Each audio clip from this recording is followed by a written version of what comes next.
당했습니다. 이 세계 상민족하고 상나라하고 우리하고의 절대한 관계가 맺어질 것입니다.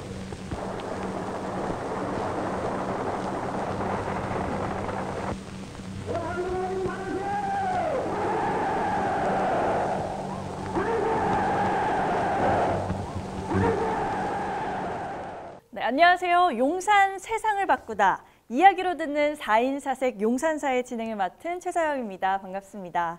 네, 오늘 이렇게 화면을 통해서 시민 여러분들을 뵙게 돼서 정말 영광이라는 생각이 드는데요. 네, 우리 민족사의 변곡점으로 작용했던 중요한 사건들이 이곳 용산에서 이뤄졌다라는 사실 여러분들 알고 계셨나요? 네, 대한민국의 근현대사는 국가와 국민의 자존을 위한 생존과 번영, 그리고 평화의 노정이었다고 해도 과언이 아닙니다.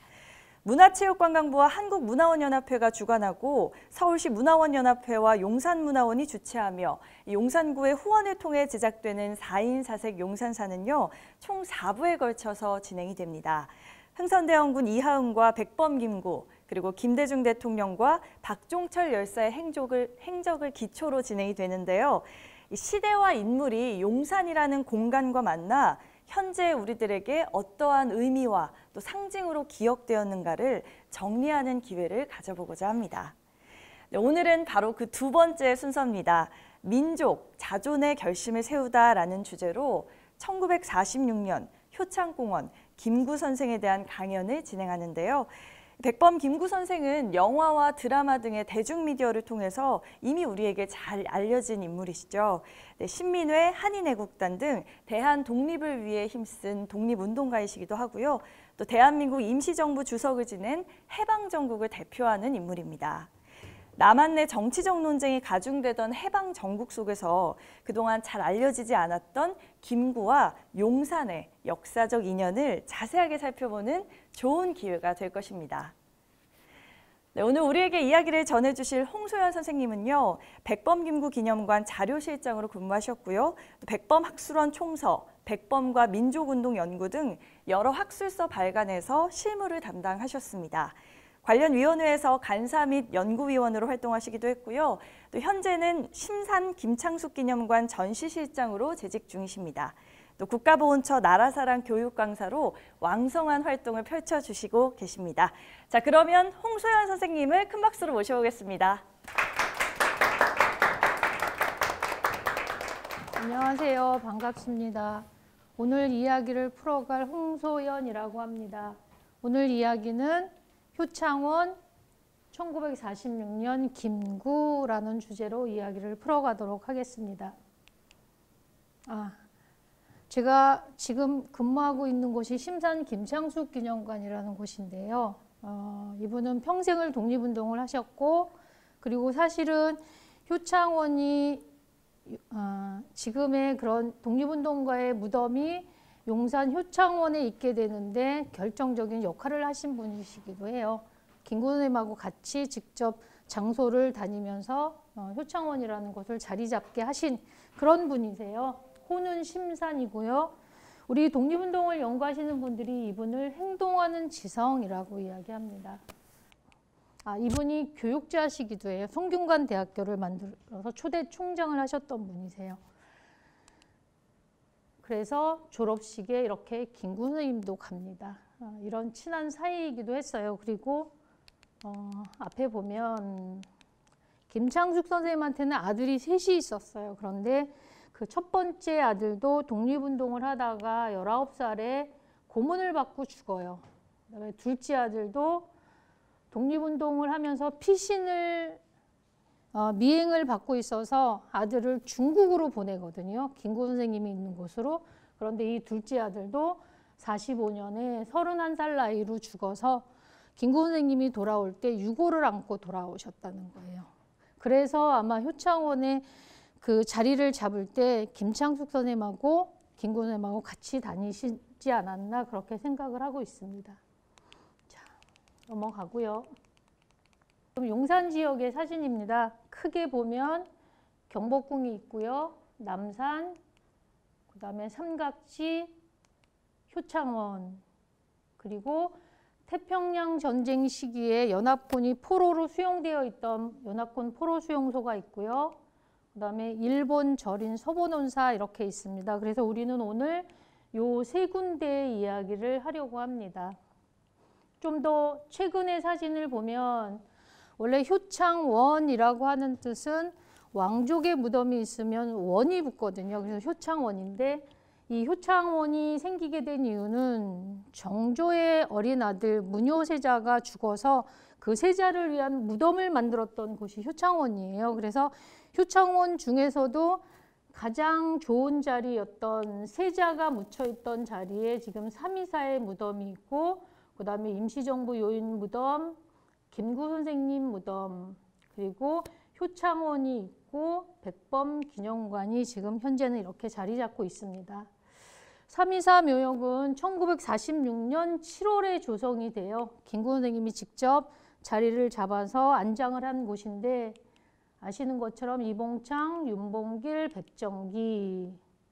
자, 이 세 분에는 다 묘비가 있어요. 그런데 묘비가 없는 한 곳, 여기는 안중근 의사의 빈무덤입니다. 안중근 의사의 유골도 찾아서 묻어야지라고 미리 자리를 잡아놓은 삼이사 묘소에서 가장 윗자리를 비워놓은 그런 모습입니다. 그리고 김구 선생님이 여기다가 글을 써서 직접 돌에 새기셨어요. 이렇게 유방백세라고. 그 뜻은 여기에 묻혀 계신 네 분들처럼 나라와 민족과 의를 위해서 자기의 모든 것을 바쳤던 그 꽃처럼 아름다운 향기요 자선만대에 영원하라 라는 뜻으로 이런 글을 새기셨습니다. 그리고 나서 1948년 9월에 중국에서 돌아가신 두 분의 유골을 더 찾아서 효창원에다 안장을 합니다. 이동영, 차리석. 그렇게 하시면서 두 분을 묻으면서 다음에 내가 죽게 되면 바로 요 옆에다 묻어줘 라고 말씀을 하셨대요. 그런데 이 두 분을 묻고 나서 보름쯤 지나서 조성환이라고 하는 평생을 독립운동을 하셨던 조성환이라는 분이 돌아가시게 되니까 자리를 양보를 하셨답니다. 여기다가 이 조성환이라고 하는 분을 묻자.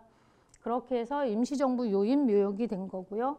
그 뒤 김구 선생님이 49년에 돌아가시자 별도의 무덤을 만들었던 거죠. 그래서 많은 사람들이 효창원에 와서 하시는 말씀이 왜 이렇게 김구 선생님 그 무덤만 이렇게 클까 그렇게 얘기하시는데 이런 사연이 있어서 나중에 김구 선생님이 너무 뜻밖의 돌아가셨기 때문에 그 뒤에 남은 사람들이 유지를 잘 이어가겠다라는 의미로 이렇게 무덤을 다른 분들보다 좀 크게 만드신 것 같습니다.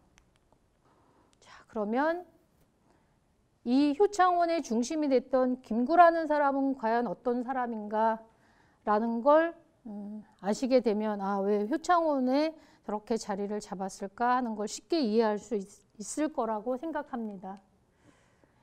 혹시 백범일지 읽으신 분 있으세요? 네. 오래전에들 아마 다들 읽어보셨을 거예요. 그런데 원래 김구 선생님 이름은 김구가 아니죠. 요새 대장 김창수라는 영화가 나와서 많은 분들이 김창수가 원래 이름인가 보다 그렇게 생각하시는데 그렇지 않고요. 그 전에 태어났을 때 부모님이 지어주신 이름이 있어요. 창암이, 김창암. 네.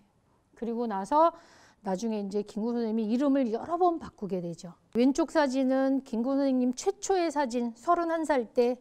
그리고 오른쪽의 사진은 돌아가시기 3년 전 사진이에요. 기본적으로 김구 선생님은 너무 못생겼어요.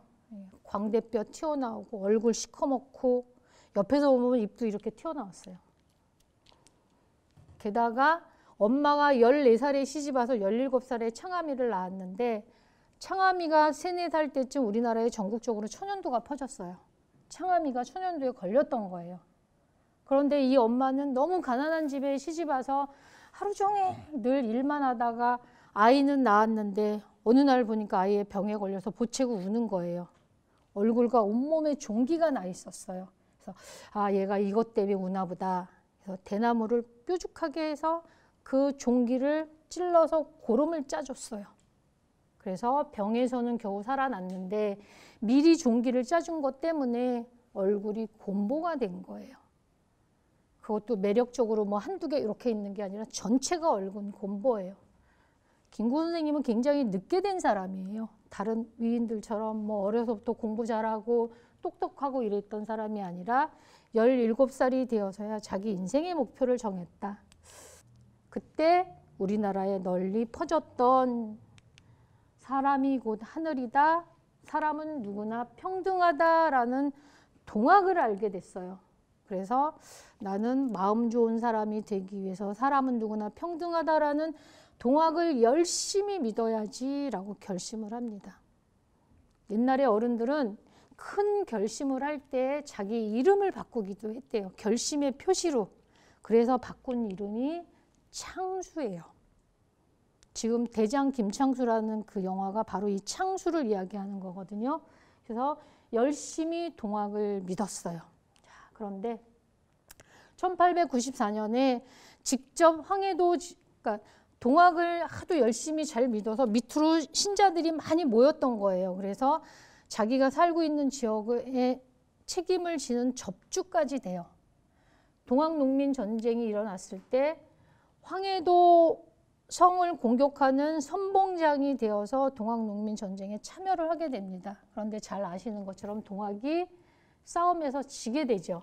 그런데 여기서 창수가 평생 잊지 못할 고능선이라는 유학자를 만나요. 아까 관상학적으로 봤을 때 그렇게 못생긴 창수가 고능선의 눈에는 장차 호랑이 울음소리를 낼 사람으로 보였던 거예요.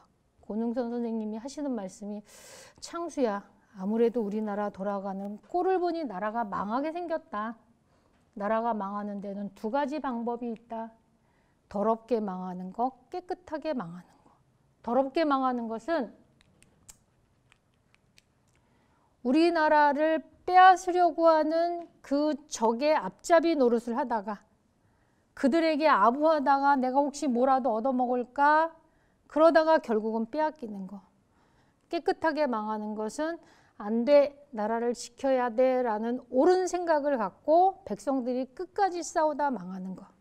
깨끗하게 망하면 정신이 살아있어서 다시 나라를 세울 수 있다라고 가르쳐 주셔요. 우리가 보통 김구라는 사람을 훌륭한 사람, 그렇게 스스로 열심히 노력한 결과 우리가 아는 그런 사람이 됐다라고 보통들 많이 알고 있는데 저는 그렇게 생각하지 않습니다. 그 고능선 선생이 가르쳐준 가르침을 평생 쫓아서 지금 우리가 아는 김구가 됐다. 그런데 그 고능선의 가르침은 뭐냐? 사람은 옳아야 된다예요. 사람은 옳아야 된다. 옳은 생각을 중심에 갖고 있으면서 어떤 일을 만날 때마다 정확하게 판단해서 그거를 실행에 옮겨서 계속 가면 그러면 그 일을 이룰 수 있다라는 가르침을 주셔요. 그런데 여기서 가장 중요한 것은 진한행위 판단이에요. 저 진한행위라고 하는 뜻은 정확히 알기는 어렵다. 그렇지만 이것을 행동으로 옮기는 것은 쉽다 이런 뜻이거든요. 근데 우리 보통 사람들은 아는 건 쉽게 잘 알아요. 근데 행동으로 끝까지 잘 가지를 못해요. 그거는 뭐냐면 고능선 선생님은 이렇게 설명하셨어요. 우리 보통 사람들 앞에 어떤 일이 하나 딱 떨어지면 보통 사람들은 앞만 보고 아, 나 이거 다 알았어. 넓적하고 까맣게 생긴 거네. 그러면서 다 알았다 하고 행동으로 옮겨요. 근데 고능선 선생님의 이야기는 뭐냐면 앞만 있는 게 아니다. 뒤를 보니 하얀 거였어. 위에서 보니 가늘고 짧고 옆에서 보니 가늘고 길어. 평면인 줄 알았더니 직육면체였어요. 그렇게 고민해서 앞뒤 위아래 좌우 고민해서 어렵게 정확히 알면 모순에 덜 부딪혀서 끝까지 갈 수 있다라는 가르침이거든요. 그래서 김구라는 사람은 나라를 빼앗겼을 때 옳은 생각을 갖고 있어서 나라 찾는 일을 했고 우리나라가 나중에 남과 북으로 끊어지려고 할 때 옳은 생각을 갖고 있는 사람이기 때문에 허리가 끊어지지 않도록 하는 통일운동을 했다. 그래서 김구라는 사람은 아주 절박했을 때 만났던 스승 고능선의 가르침을 평생 실천해서 지금 우리가 아는 그런 김구라는 사람이 됐다. 그날부터 고 선생님이 그런 말씀을 해주신 그거를 들은 그날부터 나는 밥을 안 먹어도 배고픈 줄 모르겠고 고 선생이 나가서 죽어라 그러면 죽을 수도 있겠다라는 생각이 들었다라고 고백을 합니다. 자, 조선이 1392년에 세워지고요. 500년 넘어서 동학농민전쟁, 청일전쟁을 겪고 3년쯤 지나서 나라 이름을 바꿉니다. 대한제국으로. 왕이 나라의 주인이었던 조선에서 중국만 쓴다라고 하는 황제라는 칭호를 우리도 가져와서 우리도 이제부터는 황제가 나라의 주인이야. 대한제국. 자, 이랬지만 저희가 13년 만에 나라를 빼앗기게 되는 거죠. 청일전쟁 당시에 주둔했던 일본군들의 모습이에요. 여기가 남산이고 용산이고 이런 것들이 다 천막이고 군인들이 있던 것입니다. 더 넓은 지역이었죠. 지금 사진이 이렇게밖에는 되어 있지 않지만 자, 그러면서 일본 군들이 청일전쟁에 이겨서 우리나라에서 빠져나간 게 아니라 계속 주둔을 하면서 더 군대를 파견을 해서 장차 조선을 먹으려고 하는 거죠.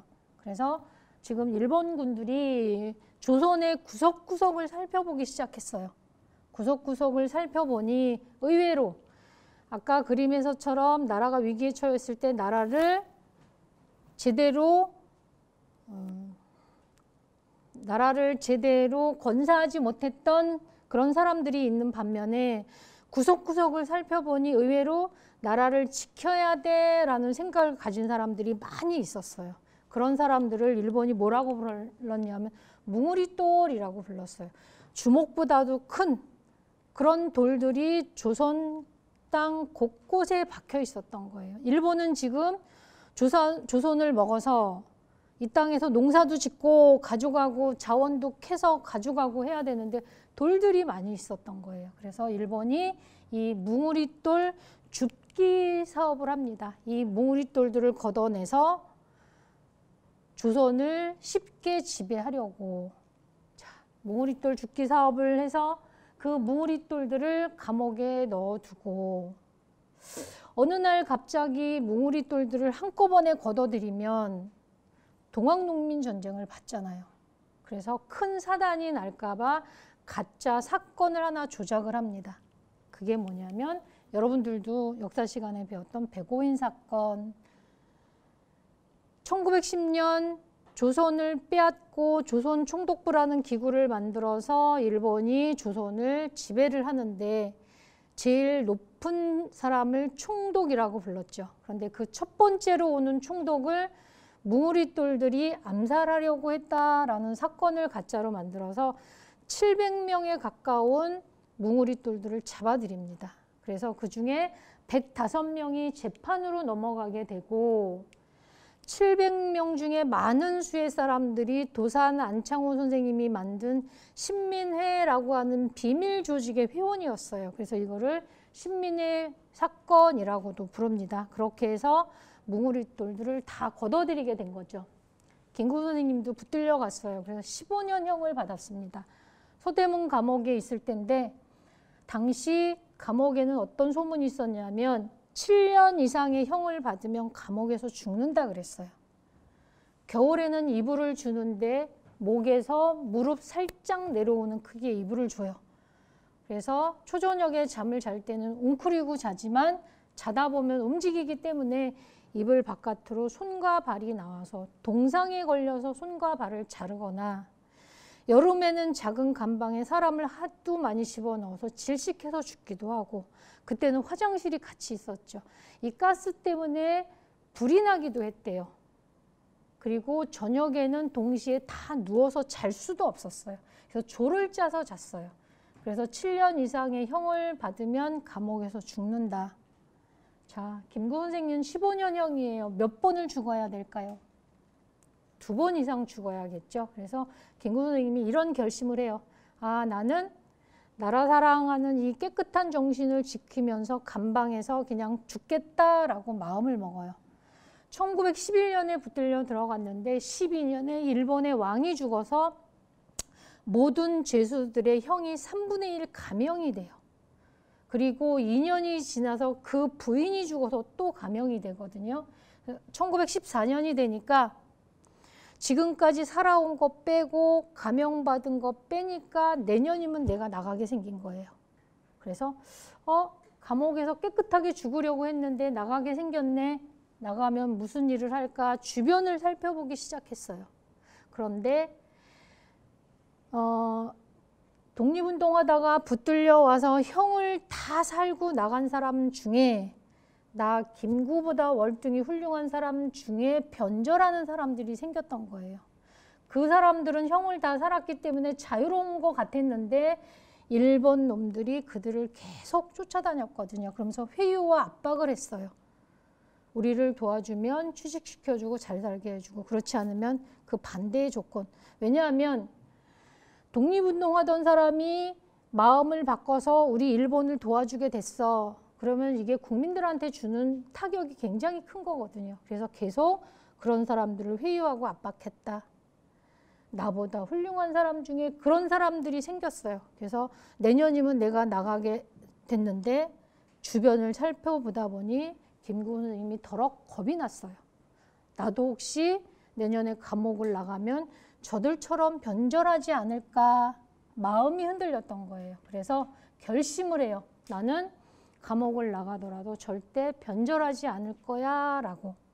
그러면서 젊은 시절에 마음 좋은 사람이 되기 위해서 동학을 믿으면서 결심의 표시로 이름을 바꿨던 것처럼 감옥을 나가기 전에 이름을 다시 한번 바꿉니다. 자, 그래서 김구 선생님의 이름은 원래 창암이에요. 그래서 창수로 동학을 믿으면서 바꿨죠. 그 사이에 이렇게 거북구자로 한번 바꾸고 지금 감옥을 나가더라도 나는 절대 변절하지 않을 거야 라는 결심의 표시로 우리가 알고 있는 9구자 김구로 이름을 바꿉니다. 그리고 나중에 독립운동할 때도 수없이 이름을 바꾸게 되는 거죠. 자, 그러면서 호도 바꿉니다. 백범이라고. 혹시 백범의 뜻이 뭔지 아시나요? 많은 분들이 백범을 하얀 호랑이 이렇게 해석을 해요. 아마도 김구같이 하얀 호랑이처럼 카리스마를 가진 사람이 우리나라와 민족을 구했겠지라고. 그런데 그 뜻은 정반대의 뜻이에요. 백정범부의 머리 글자예요. 백정처럼 천하고 하잘것 없는 사람들이나 평범한 보통 사람들, 범부들이 나 김구만큼 나라를 사랑해 줬으면 좋겠다 그런 뜻이거든요. 이거를 그림으로 정리하면 한자로는 이렇게 쓰고요. 보통 한 국가를 크게 둘로 나누면 90%의 사람과 10%의 사람이 있다라고 이야기를 합니다. 10%쯤 되는 지도자 그리고 90%쯤 되는 백정범부들. 그래서 10%가 90%를 끌어간다는 거죠. 요새는 뭐 99% 대 1%라고도 이야기를 하지만 김구 선생님 생각처럼 100 중에 90이나 되는 백정범부들이 나 김구만큼 나라를 사랑해. 100 중에 90이 김구 같아. 그러면 우리나라 괜찮은 나라 되겠죠. 얼른 나라 찾아올 수 있고 좋은 나라 만들겠죠. 이런 뜻이에요. 백정범부의 머리 글자를 따온 거다. 자, 그러면 여기 앉아 계신 분들은 어디에 속하시나요? 네, 백정범부들이신 거잖아요. 네, 그래서 백범 김구 그러면 김구라는 한 개인을 얘기하는 거지만 백범이라는 뜻 속에는 나도 들어간다. 그래서 나도 백범이다. 이해되셨죠? 네. 자, 성함이 어떻게 되세요? 손지민. 예? 손지민. 손지민. 오늘부터 백범 손지민 하실 수 있어요. 약속. 도장 찍고 복사하고. 제가 애들하고 수업할 땐 이렇게 합니다. 그래서 나도 백범이다. 다 같이 한번 읽어볼까요? 시작. 네, 김구만큼 해볼까라는 마음을 가져달라는 거죠. 그래서 나도 백범이다. 1910년에 나라를 빼앗기고 한 9년 정도 살아보니까 도저히 살 수가 없어서 저희가 3.1 독립만세운동 3.1 독립 만세운동 기간 중에 8,000명이나 일본 놈들 손에 죽어요. 독립을 요구했다는 이유로. 그러면서 독립을 얻어내지는 못해요. 중심이 없었어요. 전국적으로 독립은 요구했지만 8,000명이나 죽으면서 독립을 얻어내지는 못하고, 그래서 이 기간 중에 여러 개의 큼직한 독립운동 단체와 여러 개의 나라가 생겨요. 요번에는 또 너무 힘이 분산이 되는 거예요. 그래서 이 중요한 세 단체가 모여서 우리도 나라를 만듭니다. 나라 이름은 대한민국이에요. 임시정부예요. 우리 지금 상해에서 만들어서 우리나라를 찾으면 임시라는 딱지 띄고 우리 대한민국 정부가 되는 거예요. 그래서 저희 나라가 제국에서 민국이 된 거예요. 당시 중국의 모습이에요. 중국은 우리보다 땅덩어리가 훨씬 크니까 더 복잡했어요. 그래서 중국이라는 파일을 놓고 이렇게 힘센 나라들이 조금이라도 더 차지하기 위해서 칼을 쥐고 싸웁니다. 그런데 중국은 뒤에서 안 돼 하고 소리만 지르고 있었죠. 그런데 중국에도 뭉우리 똘들이 있었어요. 그래서 1910년에 조선은 나라를 빼앗기고 중국에서는 그 뭉우리 똘들이 힘을 합쳐서 혁명을 일으켜요.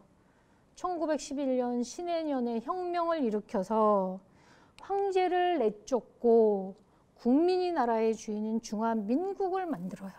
물론 전체가 다 그렇게 되지는 않았어요. 워낙 복잡하고 땅덩어리가 크니까. 그래서 중화민국을 만들었을 때 우리나라의 뭉우리 똘들이 깜짝 놀랐어요. 도대체 어떻게 중국이 수천 년을 황제가 나라의 주인이었는데 그 황제를 내쫓고 우리가 흔히 이야기하는 무지랭이라고 하는 백성이 주인인 나라를 만들었을까? 그래서 상해로 우리나라의 뭉우리 똘들이 가게 됩니다. 그래서 그로부터 7년 뒤에 우리도 대한민국을 만드는 거죠.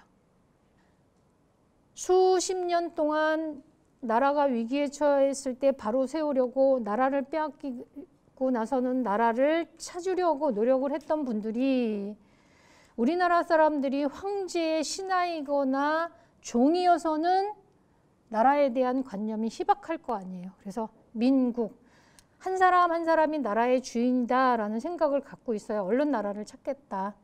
물론 세계적인 조류가 있기는 했어요. 그래서 우리가 나라 이름을 제국에서 민국으로 바꿨다. 중국 상해예요. 당시 상해는 세계 3대 도시 뉴욕, 런던, 상해. 그리고 힘센 열강들이 동남아 지역을 점령했기 때문에 그 나라에 독립운동하는 사람들이 상해로 많이 모였어요. 중국도 혁명운동이 상해를 중심으로 일어났고 그래서 혁명의 도시이기도 해요. 우리가 바로 여기서 대한민국이 생기게 되는 거죠. 대한민국은 국민이 나라의 주인이다 라는 뜻이죠. 그래서 나는 대한민국에 살고 있으므로 대한민국의 국민이어서 내가 대한민국의 주인이다. 그러면 대한민국은 누구 걸까요? 대한민국은 내 거다. 대한민국이 내게 되려면 내가 해야 할 일이 있어요. 그거는 뭐냐면 주인 노릇인 거예요. 내가 주인이니까 나라가 어떻게 돌아가는지 늘 관심 갖고 보고 옳게 가지 않으면 그것을 지적할 줄 알아야 된다. 목소리를 낼 줄 알아야 된다. 그런 주인 노릇을 하라. 그 임시정부를 찾아가서 김구 선생님은 문지기가 되고 싶다라고 그랬어요. 백범일지 뒤에 보면 나의 소원이라고 하는 글이 있는데 김구 선생님이 나는 우리나라가 세계에서 가장 아름다운 나라가 되기를 원해. 우리의 돈은 먹고 살만 하면 되고 우리의 힘은 혹시 또 누가 쳐들어오면 그걸 막을만 하면 좋게. 그런데 한없이 많이 갖고 싶은 게 있어. 그것은 높은 문화의 힘. 그런데 이 높은 문화의 힘은 교육을 통해서 길러진다 그랬거든요. 그래서 김구 선생님이 사실은 상해로 독립운동하러 가기 전에 자기 고향인 황해도에서 교육 사업을 했어요. 학교를 실제로 세우기도 하고 아이들을 직접 가르치기도 하고 그리고 나중에 이따 설명할 거지만 47년에 이 효창동에다가 교육기관을 하나 만들어요. 그때 그 젊은 사람들한테 했던 이야기가 있어요. 쟁두, 다툴 쟁자, 머리 두자. 머리가 되려고 싸우지 마라. 서로 발휘되기를 다퉈라. 지금 여기 앉아 계신 분들이 다 머리가 되고 싶어서 위로 올라가면 가분수가 돼서 건드리지 않아도 쓰러진다. 아, 나 머리 하고 싶지 않아. 나 발 할 거야. 그래서 다 밑으로 내려가면 발이 많아서 죽어서도 쓰러지지 않는다. 그럼 나는 평생 발만 하고 말 거냐? 내가 발 노릇을 열심히 하다 보면 나중에 하기 싫어도 밀려서 우두머리가 된다. 그렇게 얘기하셨어요. 그래서 김구 선생님이 쟁족이라고 하는 것을 민주주의의 조직의 원리라 그랬어요. 그러니까 기반이 없이 우두머리가 있을 수 없다. 그래서 쟁족을 강조하셨어요. 그걸 그림으로 보여줄게요. 직접 실천을 하셨어요. 1919년 대한민국 임시정부의 중요한 분들이 모여서 찍은 사진이에요. 초기에는 도산 안창호 선생님이 중심이 돼서 임시정부를 이끌어 갔거든요. 왜냐하면 다들 멀리 흩어져 있어서 미처 다 오지를 못했어요. 상해로. 그래서 안창호 선생님이 중심에 있고 김구 선생님은 뒷줄에 서 있고, 그러다가 1920년 말이 되면 대통령 이승만도 하와이에서 상해로 오게 돼요. 그래서 다 모여서 사진을 찍었어요. 대통령 이승만, 그리고 이동영이라는 분, 우리 효창원에 묻혀 계신 이분이 누구시냐면, 그런데 그 임시의정원의 첫 번째 의장을 하신 분이에요. 이동영 선생님이. 자, 그리고 대통령 밑에 국무총리 이동휘, 도산 안창호 선생님 노동국 총판이라는 걸 하실 때예요. 그리고 김구 선생님, 아랫줄에 바닥에 철퍼덕 앉아있죠. 처음에 임시정부가 만들어지고는 연통제니 교통국이니 하는 그러니까 지하 그 조직망이 있었어요. 그래서 그 조직망을 통해서 국내로부터 몰래 군자금도 들어오고 임시정부가 하는 일을 알리기도 하고 독립운동하는 사람들 모아오기도 하고 그랬는데, 이게 1920년 초가 되면 일망타진이 돼요. 일제에게. 그래서 국내로부터 돈도 들어오지 못하고 1919년에 러시아 혁명이 성공이 되면서 우리나라 사람들 사상이 굉장히 여러 가지로 갈려지게 됐어요. 그러면서 독립운동을 하면서도 독립운동하는 방법을 놓고 의견들이 많이 달랐어요. 거기에다가 일본의 힘이 기하급수적으로 늘어서 도저히 우리가 일본하고 1대1로 싸워서 이길 수가 없는 거예요. 그러다 보니 많은 사람들이 독립운동을 떠나게 됐어요. 가만히 보니까 내가 일본보다 실력이 없어. 나 실력 좀 키우고 올게. 나 미국 가서 공부하고 올 거야. 그리고 집요하게 일본이 상해까지 쫓아가서 독립운동하는 사람들을 회유했거든요. 그 비현실적인 일이야. 너희가 어떻게 우리를 이길 수가 있어. 그래서 변절하는 사람도 생기고 방법을 놓고 의견이 달라지고 이러다 보니 임시정부가 뚝뚝뚝 떨어져서 바닥을 치게 됐어요. 당시 김구 선생님 가족은 중국 상해에서도 혹시 상해 임시정부 청사 가보신 분들은 계단이 굉장히 가파라요. 왜냐하면 상해라고 하는 지역이 그 외 지역에서 중국도 굉장히 무슨 뭐 태평천국에 나뉘니 뭐니 그리고 혁명이 일어나고 그러면서 많은 사람들이 상해로 몰려서 인구가 늘어났기 때문에 아주 작은 집들을 많이 지었어요. 그래서 당시 김구 선생님네 가족도 그런 집에 2층에 새를 살고 있었어요. 근데 당시 상해라고 하는 곳이 아까 힘센 나라들이 칼을 쥐고 중국을 갈라먹으려고 할 때 상해의 일부를 프랑스가 점령했어요. 그래서 여기는 프랑스의 법대로 움직이는 곳이에요. 그런 곳을 조계라고 하죠. 그래서 프랑스 조계 위에는 일본과 영국과 미국이 같이 점령해 있는 지역. 여기서는 중국의 법이 허용이 안 돼요. 이 나라의 법이 허용이 되는 거죠. 아이러니하게도 중국이 신해혁명을 하면서 그 혁명운동을 하는 사람들이 자기네 나라를 점령한 조계 안에서 혁명운동을 했어요. 왜? 조계 밖에서는 혁명운동을 하면 바로 청나라한테 잡혀가니까. 그래서 프랑스 조계를 중심으로 중국이 혁명운동을 하다 보니 자연스럽게 신규식 선생님이 그들을 알게 돼서 프랑스 조계 안에서 대한민국 임시정부가 생겼던 거거든요. 프랑스는 정치적으로 관용의 태도를 취하기도 했어요. 그래서 아무튼 부인이 위독해서 병원에 보낼 형편은 안 되고 마침 영국과 미국이 점령해 있는 지역에 가난한 사람을 위한 무료 병원이 있었어요. 그래서 할 수 없이 부인을 병원으로 보냅니다. 하루는 위독하다고 연락이 와요. 그런데 김구 선생님은 그 부인을 보러 갈 수가 없었어요. 왜? 요 경계를 넘어서면 바로 영국, 미국 이 두 나라는 일본하고 친해요.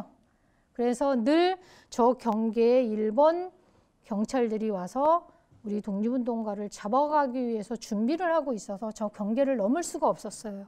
자, 지금 중국 상해에 가면 저곳이 대한민국 임시정부 기념관으로 만들어져 있어요. 상해에 있으면서 12번 이상을 이사를 다녔대요. 임시정부 청사가. 왜? 돈이 없어서. 이때도 하나, 둘, 셋, 네 번째 조기만 빌려서 썼어요. 그랬는데도 월세 제때 안 낸다고 늘 집주인한테 타박을 받고 있던 그 시절에 김구 선생님이 큰 결심을 하게 됩니다. 당시 우리는 집세를 못 내고 있을 때 일본은 아까 상해는 강이 하나 흐르고 있어요. 황포강이라고 하는 강 옆에 저렇게 큰 규모의 영사관을 꾸려놓고 중국마저 전쟁을 일으켜서 쳐들어가기 위해서 준비를 하고 있었습니다. 당시 중국 사람들은 우리나라 사람들을 까오리 빵즈 이렇게 불렀어요. 예. 우리나라 사람들을 고구려 사람이라고 했는데 몽둥이를 들고 있는 조선 놈들 이렇게 불렀어요. 그거는 무슨 의미냐면 일본이 중국 땅에서 중국을 침략하기 위해서 온갖 나쁜 일을 할 때 늘 맨 앞에 친일 조선인들을 세워서 일을 했어요. 그래서 중국 사람들이 보기에 우리나라를 쳐들어오려고 하는 일본 놈들도 나쁘지만 저 앞제비 노릇을 하는 조선 놈들 정말 보기 싫다. 그런데 앞제비 노릇을 하면서 총이나 칼, 무기를 일본으로부터 받아서 하는 게 아니라 겨우 몽둥이만 얻어서 앞제비 노릇을 하는 그렇게 조선 사람들을 미워하고 싫어했어요. 자, 그러면서 당시 1931년에 일본이 만주를 점령을 합니다. 그래서 만주 쪽에서 그나마 그 무장투쟁을 하던 우리 독립운동 세력들이 거의 그 세력을 잃어버리게 되고 그리고 중국 사람들은 우리 조선 사람들을 싫어하고 그래서 김구 선생님이 이제는 의열투쟁이라는 것을 해야겠다. 의열투쟁이라고 하는 것은 폭탄을 들고 나가서 싸우다가 부딪혀서 죽는 걸 얘기하는 거거든요. 자, 그러면서 그 의열투쟁을 하기 위해서 한인애국단이라는 걸 조직을 해서 다음 해인 1월 8일에 이봉창 의사 의거를 일으키고 그 뒤에 20일 뒤에 일본이 상해를 쳐들어와요. 자, 우리는 지금 이봉창 의사 의거 때 폭탄 하나 살 돈이 없었거든요. 그런데 당시 일본이 상해를 쳐들어올 때 10만 명의 군대를 파견을 해요. 그리고 비행기가 300대였어요. 군함이 80척. 30명의 중국군과 싸웠지만 실질적으로 일본이 이 싸움에서 이겼거든요. 그리고 나서 그 전쟁에서 이긴 걸 전 세계가 모인 그 상해에서 자기네 힘을 보여주기 위해서 전쟁에서 이긴 기념식을 하는 자리에 바로 윤봉길 의사를 보내서 윤봉길 의사 의거를 일으키게 되는 거거든요. 그래서 김구 선생님이 그 임시정부 청사에서 죽기 위해서 3가지 일을 합니다. 이제는 나도 폭탄 하나 구해서 들고 나가서 싸우다가 죽을 거야. 죽으려고 생각하니 고향에 돌아가 있는 2 아들이 생각이 났어요. 저것들이 나이가 어려서 이 애비가 어떻게 살아왔는지 모를 테니까 애비는 이렇게 살아온 사람이야 라고 1년 2달 동안 글을 씁니다. 유서로. 그게 바로 백범일지가 되는 거고요. 그리고 폭탄을 들고 나가서 싸워야 되는데 이 폭탄 하나 살 돈이 없었던 거예요. 그래서 당시 우리나라 사람들이 하와이, 멕시코, 쿠바 사탕수수밭에 노동자로 많이 가 있었어요. 그래서 물어 그 사람들의 이름과 주소를 알아서 편지 쓰기를 하는 거예요. 수백 통의 편지를 보내요. 내가 명색이 독립운동한다는 사람인데 폭탄을 하나 던지려고 해도 이 폭탄 하나 살 돈이 없다. 제발 나를 좀 도와달라. 그래서 그 노동자들이 쥐꼬리만큼 받는 돈에서 일부를 띄어서 모아주기 시작을 했어요. 어떤 일을 하나 하려면 사전에 정복해와야 되고 당일날 폭탄 던져야 되고 도망가는 길 만들어줘야 되고 이렇게 팀을 짜서 독립운동을 해야 되는데 그 팀을 구성할 사람들조차 없었어요. 다들 떠나고. 그래서 마지막 세 번째로 누구 나하고 같이 죽을 사람 없나? 사람 모아서 한인애국단 만드는 거. 이 세 가지 일을 했어요. 누구 나하고 같이 죽을 사람 없나 할 때 임시정부 청사 문을 두들긴 사람이 있었어요. 이봉창 의사예요.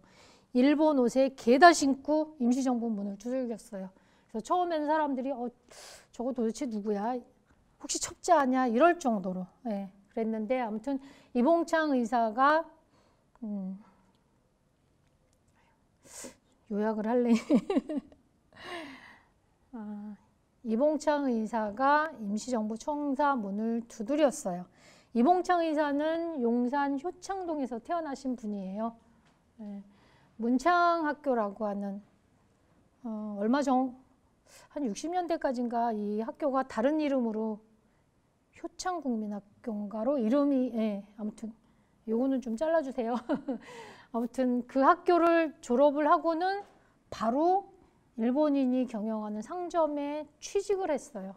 살기 어려웠다는 이야기죠. 그래서 100년 전쯤에는 이봉창 의사가 이 동네를 막 걸어다니고 그랬어요. 그래서 이봉창 의사가 그러다가 용산역에 취직을 하고 그리고 일본 사람으로 살고 싶어서 일본까지 가서 여러 가지 일들을 해보지만 조선 사람이라는 게 알려지게 되면 일자리에서 쫓겨나거나 월급이 깎이거나 그런 여러 가지 부당한 일을 겪으면서 이게 나라를 빼앗겨서 이런 거구나 라는 걸 깨닫게 됩니다.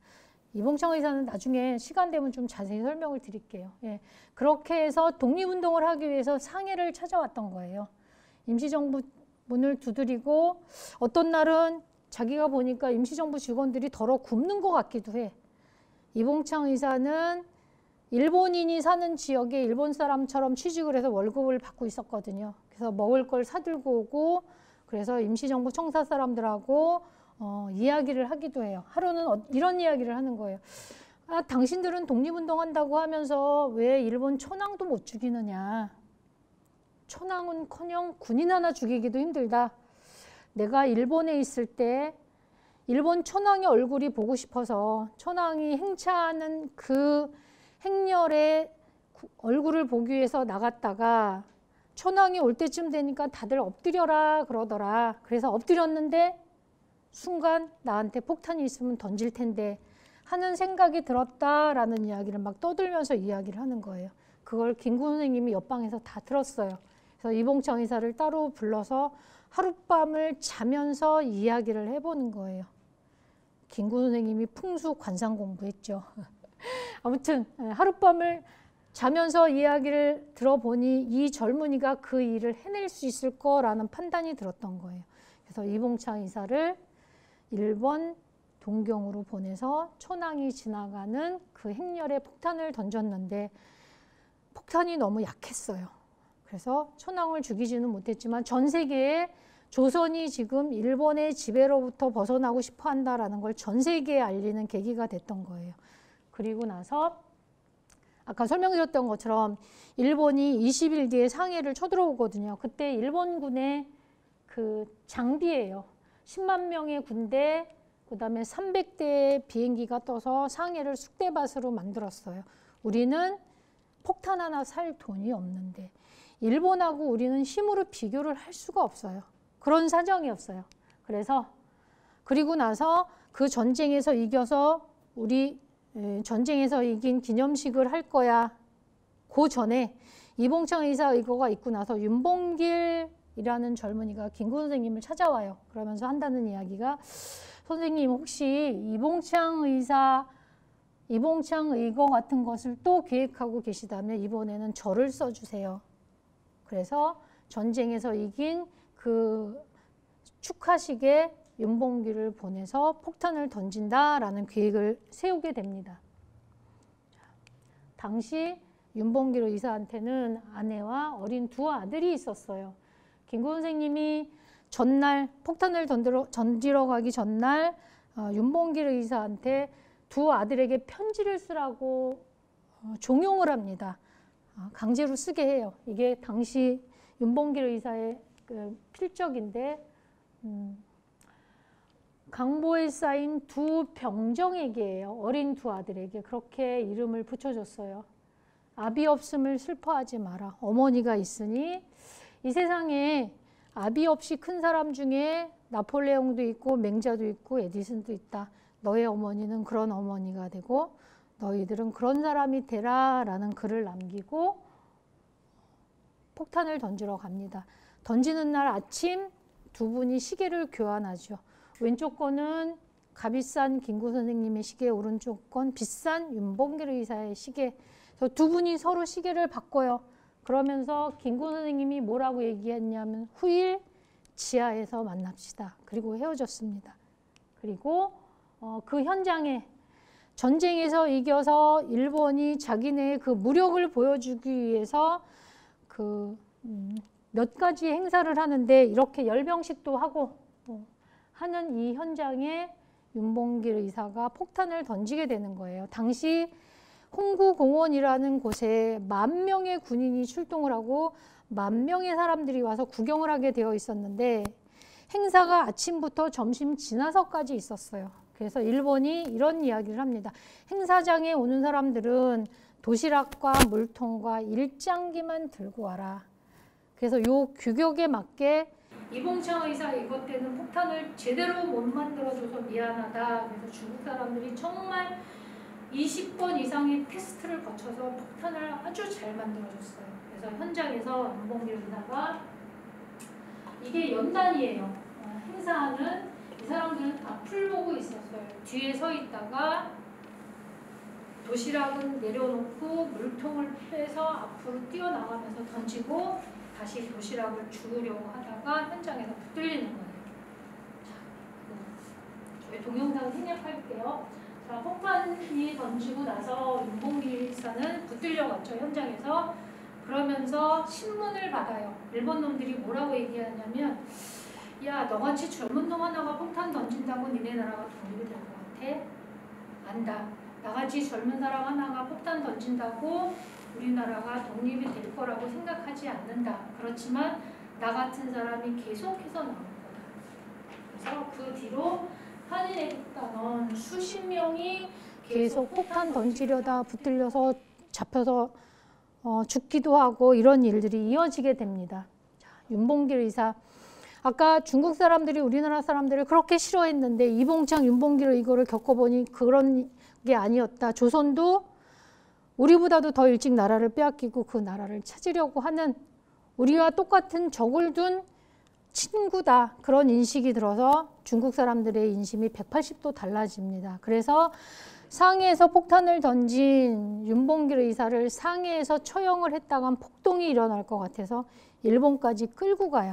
그렇게 해서 윤봉길 의사가 정확하게 총을 맞고 현장에서 돌아가십니다. 그래서 그 시신을 거기가 이제 공동묘지인데 일본 사람들이 다니는 길 옆에다 묻었어요. 그래서 밟고 다니라고. 자, 그 뒤로 당시 신문에 났던 기사예요. 부인 그리고 두 아들, 여기는 아버지, 어머니, 동생들. 숨이 끊겨지는 순간 이 가족들의 얼굴이 싹 스쳐 지나갔겠죠. 자, 그 뒤로 상해에서 더 이상 프랑스가 우리를 보호해 줄 수가 없었어요. 왜? 이봉창, 윤봉길 의사가 너무 커서 일본이 한국의 독립운동가들 내놔라 이거를 견뎌낼 수가 없었어요. 그래서 우리 임시정부는 상해 주변에서 활동을 했어요. 여기서. 그러다가 1937년 중일전쟁이 실제로 일본이 중국 본토를 쳐들어오기 시작하는 싸움을 벌이자 중국이 수도를 남경에서 중경으로 옮깁니다. 내륙으로 들어가는 거예요. 당시 비행 기술이 일본이 대만을 점령했는데 여기서 비행기가 떠서 폭격을 하고 돌아오기에는 연료를 넣을 수 없는 그 먼 곳으로 지금 피신을 가는 거예요. 그런데 이제 금방 쫓아와서 중경도 폭격을 당하게 되는 건데, 그래서 우리도 독립운동을 이렇게 중경이라는 곳까지 가서 했다. 중경에 도착해서 했던 가장 중요한 일은 우리의 군대를 만드는 거였어요. 전쟁 시기이긴 하지만 중국이라는 땅 속에서 대한민국 임시정부의 국군 한국광복군을 만들었어요.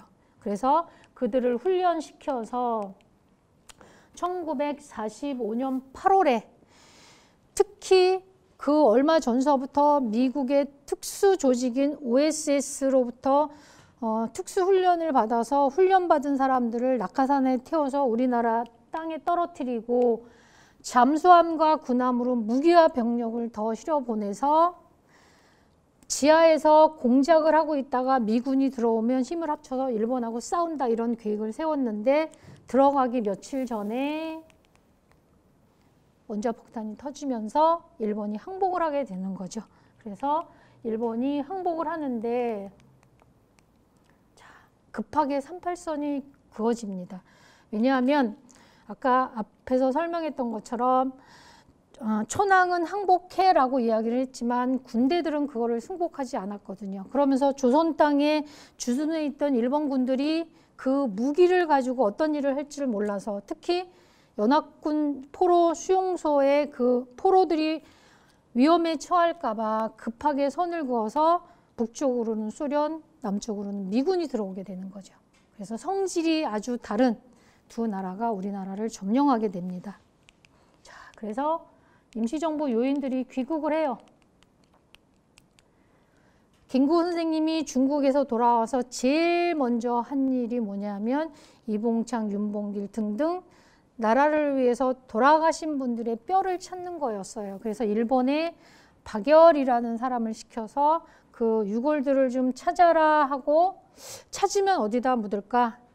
아까 김창숙이라는 분하고 같이 직접 돌아다니면서 고른 곳이 바로 효창원이에요. 자, 지금 윤봉길 의사의 뼈, 백정기 의사의 뼈를 찾아서 일본으로부터 배에 싣고 부산에 왔다가 부산에서 지금 우리 조계사에 모셔놨다가 이제 효창원으로 오는 거거든요. 그런데 효창원에서 안장식을 할 때는 사진이 거의 없어요.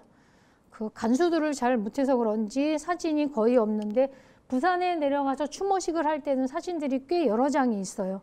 그래서 여기 보면 윤봉길, 이봉창, 백정기 세 분을 모셔놓고 부산에서 어마어마한 규모의 추모식을 합니다. 자, 그 세 분에게 절을 하는 김구 선생님이 허리 굽힌 각도를 보세요. 네. 자, 그래서 부산에서 그 유골을 들고 서울로 올라와서 효창원에서 국민장으로 모셔질 때 사진은 별로 없습니다. 저희가 찾아야 돼요. 자, 이봉창 의사, 그리고 윤봉길 의사, 한 분은 백정기 의사. 저희가 백정기 의사는 더 몰라요. 이봉창, 윤봉길 두 분도 이름만 알고, 백정기 의사는 어머님 슬하에서 자랐어요.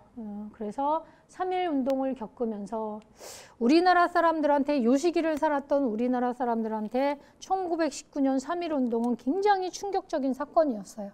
그래서 그 일로 독립운동을 하는 분들이 많이 생겼던 거죠.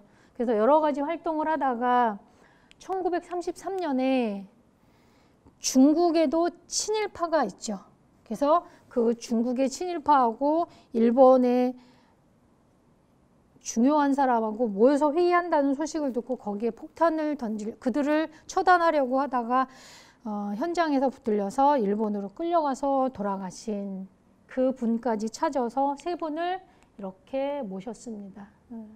그리고 늘 참배를 했고, 그 와중에 1948년에 김구 선생님이 남북 협상이라는 걸 하게 됩니다. 1948년 초가 되면 남한은 남한대로 선거를 하게 되어 있고, 그래서 많은 선각자들이 보기에 남한에서 나라가 생기면 북한에서 자동적으로 나라가 생길 거고, 원래 하나였던 게 둘로 나눠졌으니 서로 나머지 반을 가지려고 동족 상잔을 하게 될 거다라는 걸 알고 그거를 해결해 보려고 미소가 여러 가지 노력을 하지만 결국은 해결이 안 됐거든요. 그래서 김구 선생님이 우리의 문제를 우리끼리 무릎을 맞대고 의논을 해보자. 그래서 남북협상을 다녀오게 됩니다. 남북협상을 다녀오고 나서 보니까 중국이 점점 공산화가 돼가서 아들을 보내서 중국에 보내서 두 분의 유고를 찾아오고 그리고 얼마 뒤에 돌아가신 조성환 선생님의 유고를 묻어놓고 이렇게 장례식을 통해서 효창원에 묻히게 되는 거예요. 이동영 선생은 아까 설명드렸던 것처럼 임시의정원의 초대 의장이기도 했지만 신흥무관학교라는 암살이라는 영화에 나왔던 이야기인데 거기 무관학교의 초대 교장을 하기도 했어요. 자, 서고 선생님도 교육자죠. 자, 그 다음에 차이석 선생님도 대성학교 선생님 하다가 백오인 사건에 연루가 돼서 독립운동을 시작해서 중국에서 돌아가신 자, 조성원 선생님도 마찬가지예요. 학교 선생님 하다가 그러다가 독립운동을 하고 1948년에 돌아가셔서 효창원에 묻혀 계시다. 자, 그리고 요거는 짧게 좀 설명을 할게요. 1948년 8월 15일에 대한민국 정부가 생기니까 기다렸다는 듯이 북쪽에서 조선민주주의인민공화국이 생기고 그리고 나서 우리 대한민국에서는 젊은 진보적인 국회의원들을 중심으로 반민족 행위자 처벌법 적어도 나라를 빼앗겼을 때 독립운동은 못할 망정 그 외세에 앞잡이를 했던 사람들을 벌을 주기 위한 법을 만들어서 친일파를 처단하려고 했어요. 1948년 8월 15일 대한민국 정부가 세워지고 기다렸다는 듯이 북쪽에서 조선민주주의인민공화국이 생기고 우리 대한민국 정부에서는 젊은 또 민족 정기를 생각하는 국회의원들이 힘을 합쳐서 나라를 빼앗겼을 때 독립운동은 못할 망정 그 앞잡이를 했던 민족 반역자들을 처벌하기 위한 반민족 행위자 처벌법이라는 걸 만들어서 1949년 1월부터 실제로 친일파들을 잡아서 신문도 하고 조사도 하고 하는 게 시작이 됩니다. 그로부터 6개월 뒤에 경찰에 의해서 우리나라 친일 경찰에 의해서 그 반민 특위를 하는 그 행동대인 특경대가 강제로 해산을 당해요. 무기 빼앗기고 얻어맞고 그러면서 친일파를 벌주기 위한 일이 물 건너가기 시작하는 거죠. 그러면서 정확하게 20일 뒤에 김구 암살, 그러니까 친일 반민족 세력이 우리 민족 독립운동 세력을 죽이는 마침표가 김구 암살이 되는 거예요. 그리고 그로부터 정확하게 1년 뒤에 우리가 6.25 전쟁을 겪게 되는 겁니다. 돌아가신 김구 선생님 얼굴이에요. 데드마스크 4발의 총을 맞는데 정확하게 인중을 맞아요. 가슴에 2발, 배에 1발.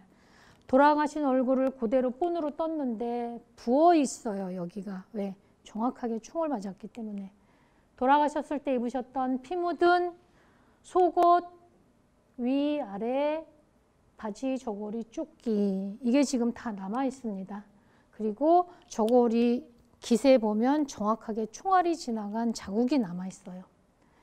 현장 검증할 때 사진이에요. 여러분들 경교장이라는 곳에 가면 당시 모습들이 다 복원이 되어 있는데 그 4발 중에 정확하게 2발이 유리창을 뚫고 지나가요. 김구 선생님이 창 옆에 앉아 계셨거든요. 그런 것들이 당시 미국 잡지에도 실리고 그랬어요. 경교장이라고 하는 곳은 1938년에 지어진 건물인데 당시 우리나라 3대 부자 중에 한 명인 최창학이라고 하는 친일파의 별장 같은 거였어요.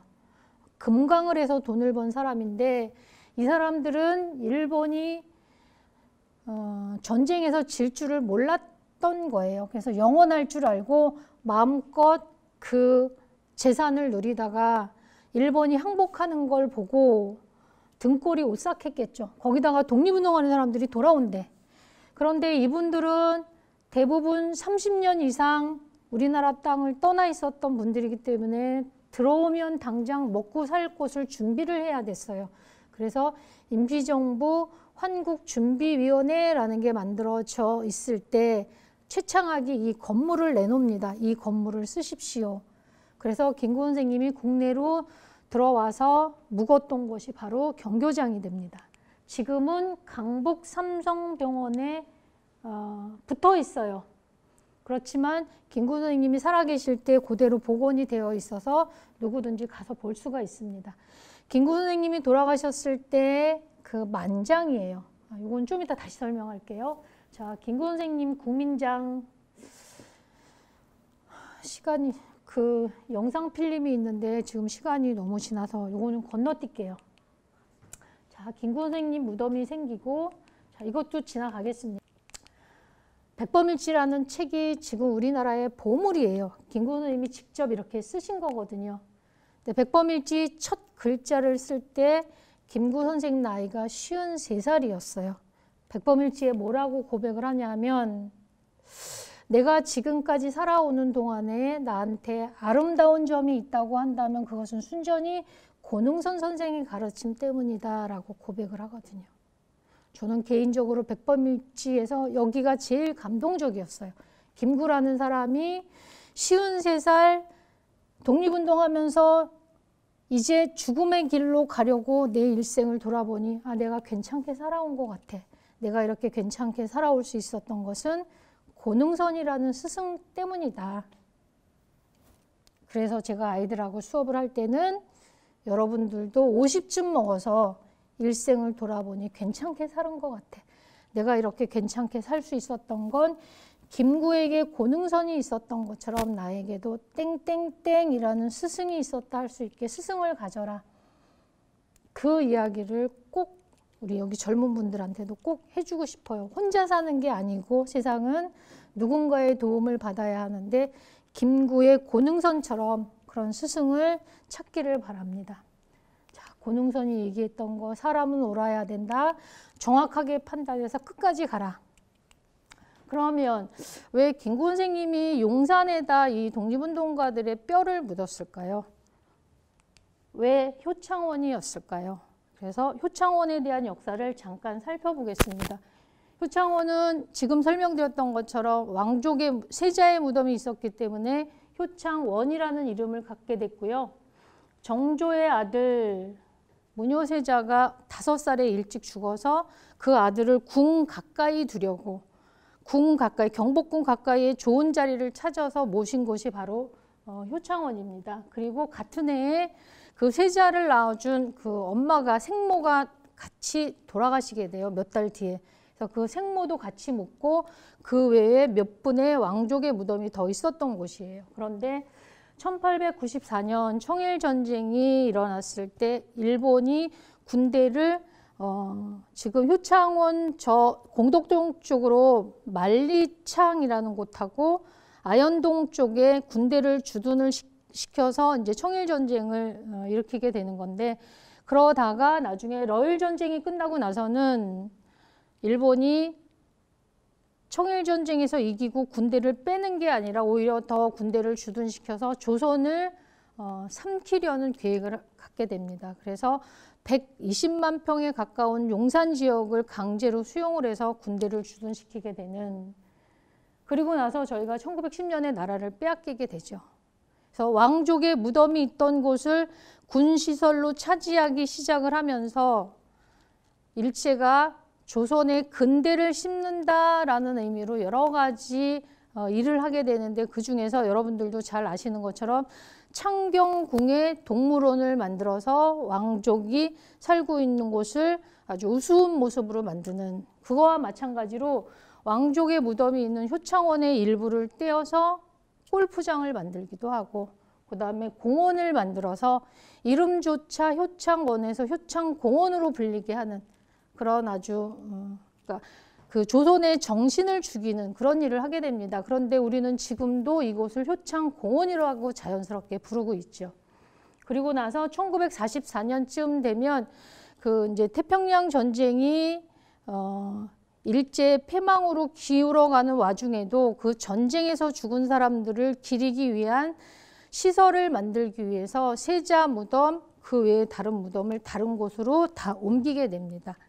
그리고 나서 효창원이 비어 있을 때 그 김구 선생님이 1945년 독립운동을 끝내고 중국으로 돌아와서 제일 먼저 했던 일이 나라를 찾기 위해 돌아가신 분들의 뼈를 찾는 일. 그래서 그 뼈를 어디다 묻을 것인가. 그래서 직접 돌아다니면서 찾은 곳이 효창원이라는 곳이었어요. 이미 세자의 무덤은 이장을 하고 비어 있는 상태. 그래서 그 상태에서 삼의사를 안장을 하고 그 다음에 48년이 되면 중국이 점점 공산화가 돼가서 김구 선생님이 아들을 보내서 중국에서 돌아가신 분들의 몇몇 분의 유고를 찾아옵니다. 그리고 그래서 48년에 효창원에 그분들을 묻고 49년에 김구 선생님도 돌아가셔서 효창원에 묻히게 되는 그런 사연을 갖고 있습니다. 그 와중에 1956년에 효창 운동장을 만든다는 이유로 선열들의 묘를 이장을 하려고 합니다. 그렇지만 많은 사람의 반대에 부딪혀서 그게 무산이 됐어요. 근데 그로부터 3년 뒤에 다시 시도를 해서 결국은 효창 운동장이 만들어지게 되는. 그리고 1960년 4.19가 나고 나서 김구 선생님 최초의 그 제사를 공식적으로 지내게 됩니다. 그 전에 49년에 돌아가셔서 60년, 11년이 되도록 공식적인 제사도 지낼 수 없을 정도로 김구 선생님에 대한 탄압이 있었던 거죠. 그 김구 선생님을 추종하는 세력들에 대한. 그래서 김구 선생님 최초의 추모식을 공식적으로 갖고, 그렇지만 마찬가지로 2년쯤 뒤에 다시 선열들 묘를 옮기려고 하는 시도를 하게 됩니다. 이거 역시 무산이 되고, 그리고 심지어는 68년에는 일본이 했던 것처럼 똑같이 여기다가 골프 연습장을 만들려고 해요. 그래서 선열들의 묘를 옮기려고 하는, 역시 반대에 부딪혀서 이루어지지 못합니다. 그리고 그 뒤로 소소하게 원효대사, 동상, 방공, 투사위령탑, 노인회관, 선열들 그 무덤과 그 정신과는 어울리지 않는 여러 가지 시설이 들어서게 됩니다. 그만큼 선열들에 대한 나라 차원에서의 그 정신을 기리는 일들을 하지 않았다는 거죠. 그리고 2005년에 효창원을 독립공원으로 만들어 보려고 하는 시도를 했는데 그때는 또 이상하게 다른 이유로 이 일이 무산이 되게 됩니다. 그러니까 효창원을 국립묘지처럼 격상을 시켜서 이분들에게 어울리는 그런 대접을 해야겠다라고 여론이 생겨서 이거를 직접 예산을 받고 추진을 시작을 했더니 주변에 있는 몇몇 분들이 국립묘지가 되면 지금 상태에 또 다른 무덤이 들어와서 여기가 마치 공동묘지처럼 되는 거 아니냐. 그렇게 되면 여러 가지 경제적으로 불리하다라는 이유로 반대를 합니다. 그래서 2005년에 그야말로 제대로 된 걸 만들려고 하다가 다시 한번 무산이 된 그런 사연을 갖고 있습니다. 이게 20년대 골프장에서 골프 치는 모습이에요. 우리 어린 소년들이 요새로 치면 캐디인가요? 그런 역할을 하고 있죠. 요쯤이 아마 그 세자의 무덤이 아닌가 싶어요. 지금 요게 백범 기념관이 있는 약간 언덕을 놓고 이렇게 골프장을 만들었던 거예요. 그래서 44년에 서삼릉이라고 하는 곳으로 세자 무덤을 옮겨서 저렇게 조성을 해놓고요. 1946년 이봉창, 윤봉길, 백정기 세 분의 유고를 찾아서 우리나라 최초의 국민장이에요. 국민장으로 효창원에 모시는 장면입니다. 자, 여기 지금 깊숙이 절을 하고 있는 이 청년이 윤봉길 의사의 아들이에요. 하나밖에 없는 아들. 그 아들이 이렇게 절을 하고 있습니다. 이 세 분을 모셔놓고 나서 밑에 글씨도 새겼지만 김구 선생님이 늘 효창원 삼이사 묘소 참배를 자주 하셨다고 해요. 나라를 위해서 목숨을 바친 분들을 늘 기억하고자 하는 그런 모습을 볼 수 있습니다. 그리고 48년에 이동영 차이서 두 분의 유고를 찾아와서 휘문중학교에서 장례를 치르고 효창원에 안장을 했던, 그 다음에 보름쯤 뒤에 돌아가신 조성환 선생님의 또 사회장이 있었고요. 그리고 이 사진은 아주 귀한 사진인데 그 효창원 지금 조성환 선생님 무덤 자리에서 바로 하관하기 직전에 김구 선생님이 말씀을 하시는 그런 사진입니다. 그리고 나서 49년 6월에 김구 선생님이 돌아가시고 국민장으로 효창원에 모셔지는 56년에 아까 제가 설명을 드렸던 그런 일들이 그때그때마다 이렇게 자료로 남아 있어요. 56년에 324 묘 밑에 관람석을 만든다라는 보도. 그리고 59년에 다시 한번 이장한다라는 소리를 듣고 김창숙 선생님이 중심이 돼서 선열묘소 보존회라는 걸 만들어요. 그래서 막으려고 했지만 결국은 그걸 막아내지 못해서 운동장에 들어서게 됩니다. 그래서 이렇게 멋있게 기공식도 하고 운동장이 만들어지는 거죠. 여기 보면 스탠드 있고 이게 324 묘역이고요. 이쯤이 김구 선생님 무덤이 있는 곳이죠. 1960년 4.19 후에 최초로 김구 선생님이 효창원에서 최초로 추모식을 갖게 됩니다. 11주기. 그때도 김창숙 선생님이 그 책임을 맡아서 일을 진행을 하셨던 그런 모습입니다. 62년에 7위 선열의 그 무덤을 다른 곳으로 옮긴다라고 하는 기사가 또 나고 효창공원 골프장을 만든다라는 거에 독립운동하신 분들이 중심이 돼서 반대운동을 하는 기사입니다. 자, 우리나라에는 독립운동가가 14,779명, 나라로부터 자료에 의해서 인정받은, 그런데 30만 명 이상의 독립운동가가 있어요. 그런데 우리는 14,779명의 이름밖에는 못 찾았어요. 왜? 아까 친일파 청산을 못해서 그 뒤로 역사학계가 식민주의 사관을 가진 사람들이 그 역사학계를 주도하다 보니 독립운동의 연구가 늦어져서 생존자들 대부분 돌아가시고 늦게야 연구가 시작이 돼서 이렇게밖에는 못 찾았어요. 그래서 14,779명의 독립운동가가 있다.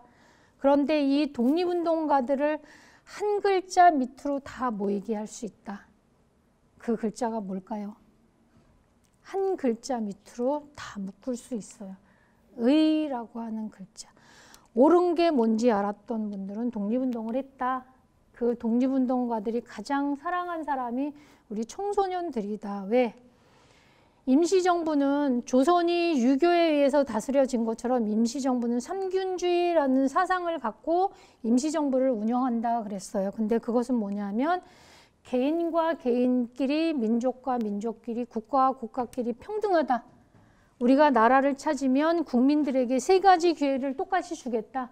정치적, 경제적인 기회, 그리고 또 하나 아주 중요한 거. 교육의 기회를 똑같이 주겠다 그랬어요. 고등교육을 국비로 한다. 왜? 우리의 청소년들에게 좋은 교육을 시켜서 좋은 사람을 만들어 놓으면 좋은 국민이 돼서 좋은 나라 만든다. 이런 생각이거든요. 그래서 교육을 가장 강조했다. 이게 바로 학교 선생님 할 때 사진이에요. 아주 오래된 사진이고, 자, 1947년이 되면 김구 선생님이 아까 일본 절이 있던 서본원사라는 절에다가 건국실천원 양성소라는 걸 만들어요. 여기에서도 보면 이름이 실천하는 사람을 키우는 곳이에요. 우리한테는 머리가 필요한 게 아니라 실천을 할 사람들이 필요하다. 그래서 이렇게 청년들을 모아서 교육을 시키기도 했고, 1949년이 되면 김구 선생님이 남북협상을 다녀온 것 때문에 사실은 그 전서부터 김구 선생님이 빨갱이로 몰리는 거예요. 그래서 경제적인 지원이 끊어져서 경교장에 살면서 살림살이는 굉장히 어려웠어요. 그런데 김구 선생님이 돈을 잘 갖고 계시다가 49년에 학교를 2개나 만들어요. 이거는 금호동에 백범학원이라는 거, 그다음에 서울여중 자리인 염창동에 어렸을 때 본인의 이름인 창암에서 창암학원이라고 학교를 2개나 만들어요. 그만큼 교육에 관심이 많았던 거죠. 자, 용산이라고 하는 곳, 저는 용산이 역사, 그 다음에 교육, 문화의 공간이라고 생각을 해요. 그래서 용산이 굉장히 그 의미가 중요한 곳이다. 그래서 이런 거를 잘 살리게 되면 미래도시 용산으로서 하나의 그 뒤처짐도 없이 좋은 용산을 만들 수 있다. 그래서 여러분들이 용산에 대해서, 특히 효창원에 대해서, 그러다 보면 독립운동에 대해서 관심을 많이 갖고 있어서 이런 자랑스러운 역사를 우리가 청소년들에게 많이 이야기를 해줘서 우리나라가 얼마나 자랑스럽게 만들어졌는지 그런 걸 알려주면 아이들도 자긍심이 생기지 않을까, 그렇게 생각합니다.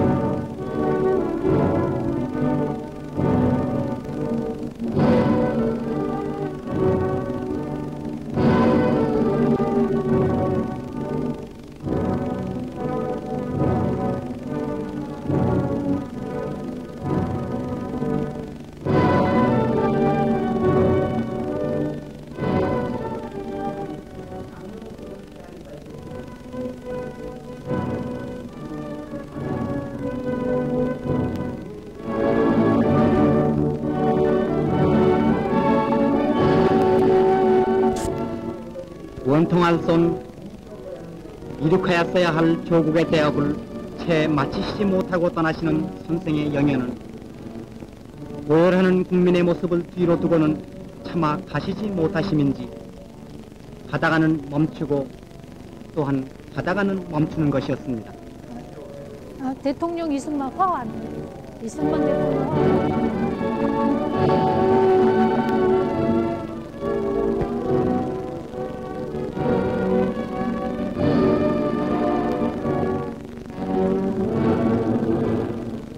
옮겨놓는 국렬의 발자취도 장중하게 끝없는 장례 행진은 을지로를 거쳐 도창공원으로 향합니다. 거의 남녀노소를 헤아릴 바 있겠습니까? 거리는 거리마다 국렬은 뒤에도 또 뒤에도 영영 가신 지도자의 혼백을 따라 다시 못 오실 그 모습을 눈이켜 보려는 듯이 끝없이 뒤를 따랐습니다.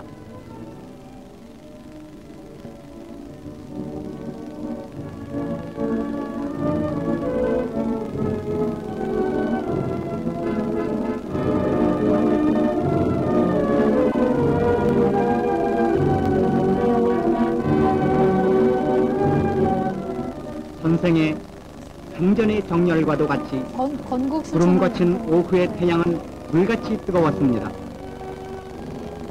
선생의 조국을 사랑하시던 태양 같은 열정, 100번 꺾고 오히려 더 굳세시던 그 의지, 항상 우로 밭살같이 휘몰려와도 오히려 빙긋이 웃으시며 무쇠같이 무겁고 땅같이 두터운 그 뜻, 오로지 우리나라의 완전 독립이었습니다.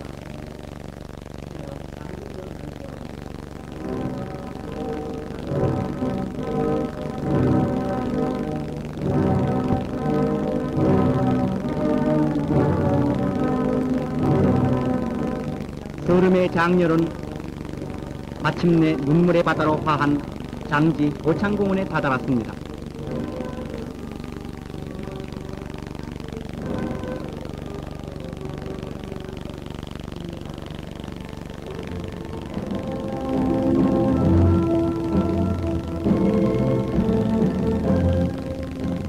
해는 서산에 가까웠는데 드디어 고 백범 김구주석은 그 마지막 쉬실 곳 이미 순국하신 삼열사의 무덤 옆에 찾아오신 것입니다. 상주 신소령은 눈 뜨고는 대할 수 없으리만큼 슬프고 아픔에 차 있었습니다. 이 국무총리, 유엄원 박사, 중국 영사, 국제연합 한국위원단 여러분들, 그리고 외국사절 제위도 도창공원에 쉬실 고 백범 김구 선생으로 더불어 왔습니다. 이제 선생은 여기 묵묵한 온 국민의 작별을 안으신 채 고이 잠드시오나 남기신 유언은 길이길이 조국의 역사에 찬연합니다. 차마 선생을 이 땅 속에 묻을 수 없으면서 그래도 묻고 가지 않으면 안 되는 이 국민의 가슴은 미어지는 듯 슬픈 것입니다. 선생이여, 완전한 자유와 평화를 위해 우리 3천만은 더욱 노력할 것을 선생의 영전에 삼가 맹세하오니 선생이여 고이 잠드시라. 네, 오늘 강연 정말 잘 의미 있게 들었습니다. 이 백범 김구 선생님 사실 교과서에서 우리가 많이 접하고 또 시대적으로 워낙 잘 알려진 역사적 인물이지만 그분이 사실은 창함이라는 소년에서 또 창수로 또 정말 지금의 백범 김구라는 역사적 인물로 우리에게 이렇게 뜨거운 영감을 주시기까지 정말 의를 향해서 가셨던 그 길들이 지금 다시 또 우리에게 큰 뜨거운 마음을 주는 것 같습니다. 그리고 또 그뿐만 아니라 독립운동가 분들이 정말 지금 우리가 이렇게 민족의 자존을 지키면서 살아갈 수 있도록 뜨겁게 이렇게 투쟁하셨던 모습을 또 선생님의 강의를 통해서 이렇게 생생하게 접하는 그런 좋은 기회였던 것 같습니다. 굉장히 뭉클해지네요. 네, 몇 가지 이제 질문을 드리고 싶은데요.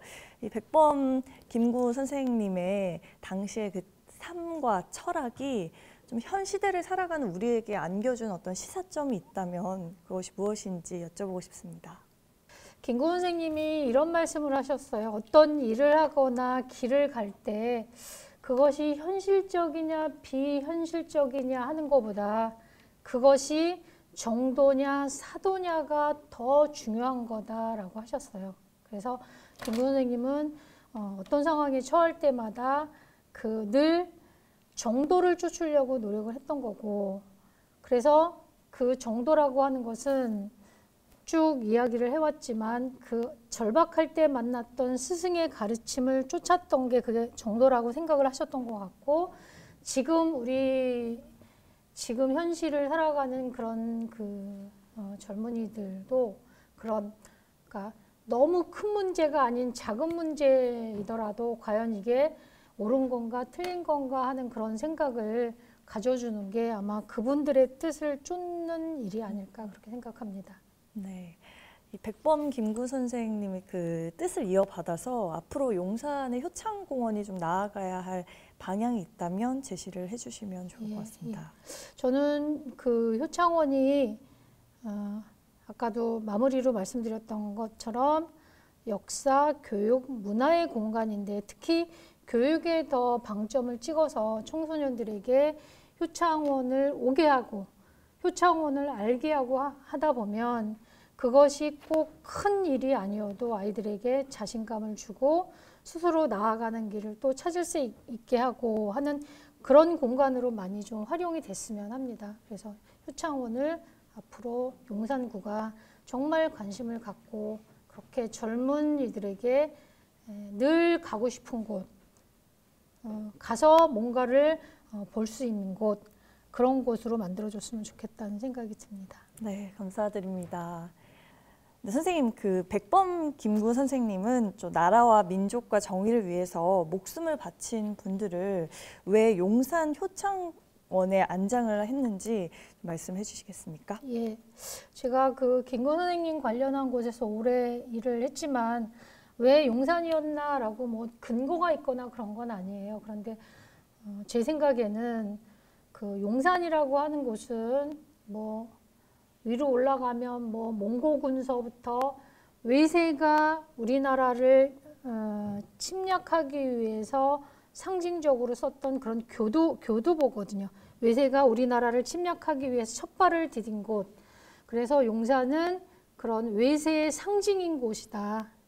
그래서 김구 선생님이 이 외세의 상징인 이곳에 우리 독립운동가들의 뼈를 묻어서 우리가 다시는 외세로부터 나라가 위험해지지 않는 그런 나라를 만들어줬으면 좋겠다라는 그런 생각을 갖고 굳이 용산이라는 곳을 잡지 않았나, 저는 개인적으로 그렇게 생각합니다. 네, 감사합니다.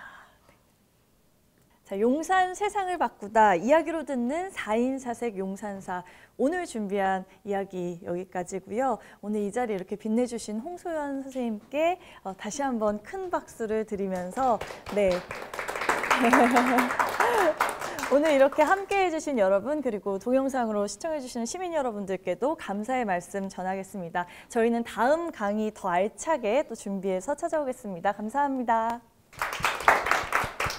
고생하셨습니다.